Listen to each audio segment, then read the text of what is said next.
మల్లెపూల యొక్క వాసన పీల్చటం ద్వారా ఆ పెట్టుకున్న వ్యక్తికి, ఆ చుట్టుపక్కల వ్యక్తికి, లేకపోతే దగ్గరుండే పిల్లలకు కానీ భర్తకు కానీ ఆ వాసన పీల్చటం ద్వారా ముక్కులో ఉండే ఆల్ఫాక్టరీ బల్బ్ ద్వారా ఆ మల్లెపూల వాసన, ఆ సిగ్నల్స్ వెళ్ళి మెదడులో ఎమిగ్డలా, హిపోకాంపస్ ఇట్లాంటి సెంటర్స్ని కాస్త అలజడిగా, హైపర్ యాక్టివ్గా, కాస్త ఓవర్గా పనిచేస్తున్న దాన్ని కామ్ డౌన్ చేయటానికి, ముఖ్యంగా ఆలోచనల ఊపు తగ్గి మనకి మెంటల్గా కాస్త ప్రశాంతంగా ఉండటానికి అద్భుతంగా ఉపయోగపడే మెకానిజం ఇందులో ఉంది.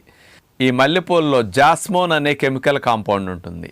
ఇదేం చేస్తుందో తెలుసండి, డోపమిన్ అనే హ్యాపీ హార్మోన్ని, సెరటోనిన్ అనే హ్యాపీ హార్మోన్ ప్రొడక్షన్ని వాసన పీల్చినప్పుడు ఇంటర్నల్గా పెంచుతుందంట.